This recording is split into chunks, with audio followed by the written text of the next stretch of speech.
Welcome back. This past weekend, Baker University women's bowling team traveled to Lawrence for their first home meet ever.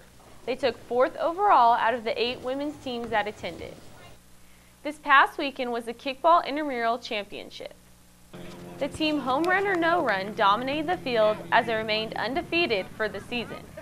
Up next, we asked students what they thought of the new 7 a.m. enrollment plan.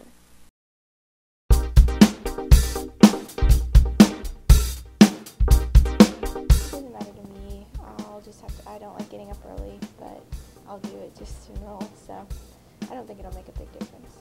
It's okay with me. I already wake up that early anyway. By having the enrollment at 7 a.m., it reduces stress.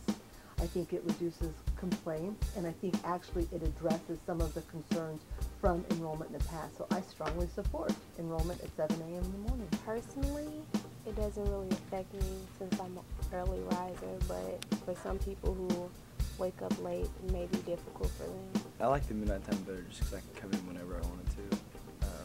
I'd rather stay up than wake up. We're in the game to make sure you don't miss a beat. Don't get caught on the bench. Check out Orangeline.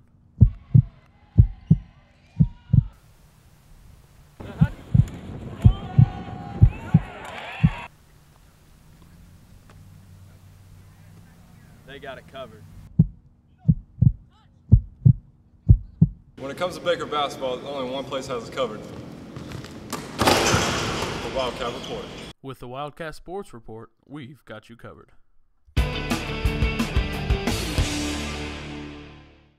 Welcome back. Now we send it to Brad Barnes, who has this week's Wildcat Sports Report. Welcome back to another week's edition of the Wildcat Sports Report.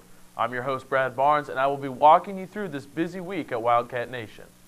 Soccer is still on fire in Baldwin City as both the men and women's teams scorched the Culver Stockton Wildcats last week. Baker outscored Culver 9-0 on the night, with the women scoring 4 first-period goals and the men adding in an impressive 5 on the night. Alex Schiraldi, Ashley Mock, Alexa Fryer, and Jordan Dolben all scored on the night, improving their conference record to 4-1-1. On the men's side, Culver collapsed without a fight and gave Baker a win, and they are now 1 game closer to a perfect conference record. Scoring came in all directions for the 16-0 Wildcats. O'Dane Sinclair showed why he is a leader for the Cats, recording his 9th goal of the season. Cameron Zimmerman, Nick Aguilar also scored, but Andy Griffin stole the spotlight with 2 goals. The squad also holds a number 2 national ranking in the NAIA and hopes to end their regular season perfect against Missouri Valley College on November 1st. The women's game is set for 6 with the men at 8. Baker Volleyball is also undefeated in conference with an 8-0 record. The volleyball team was strictly business on October 25th as they dropped Avila 3-0. Only 1 game remains before the Heart of America playoffs, and that team is Peru State. This is the first meeting as conference foes, so expect the Wildcats to come out firing on November 1st in Collins Center. A win would put Baker at 24-10 on the season and would also give them their first undefeated conference title. Mike Grossner and the Wildcat football team inched their way back into the top 25 this week and are still trying to keep their playoff hopes alive. Regular season games remain for the Cats, and the biggest will be on November 5th as they host the number 9 ranked Benedictine College. It will be senior day at Liston Stadium, so fill those stands for your Wildcat football team. Kickoff will take place at 2 p.m. Winter sports are here once again at Baker, and this year there will be many new faces appearing in Collins Gym. The men's team lost the majority of their scoring last year to graduation, but has rebounded with a strong recruiting class. Second-year head coach Brett Ballard stepped in last season and brought the Cats back to a near 500 mark, but he looks to improve even more with this season. Jack Shortell and Joe Walker are the biggest returners for Baker, and they will start things off on November 1st against Kansas Wesleyan University. Last season, Coach Ballard earned his first career win against Wesleyan on a last-second buzzer shot. Tip-off is set for 7:30 p.m.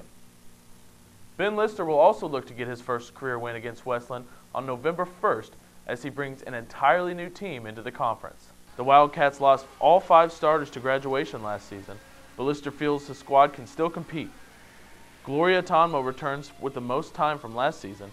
Rachel Tagaboni and Raylyn Stewart will also be factors for this young but versatile squad. Lister welcomes 9 newcomers to the team, but is wasting no time and should have the girls ready for their matchup against the Coyotes. There's a national power brewing at Baker, and it is all starting on the wrestling mats. In only its second year of existence, Jimmy May has made his team elite, and now they hold a preseason ranking of 15th. The Wildcats open up with the Dan Harris Classic on November 6th and expect to see a lot of success from many returners and newcomers. 4 BU wrestlers are ranked in the top 15 in their respective weight classes, one of those being Jarrell Price, who finished last season with All-American honors. It should be a great week for the Wildcats, with 2 teams competing for undefeated records and 3 squads battling for conference championships. Good luck to all Baker athletes in preparation and competition, and remember, every day is a great day to be a Wildcat.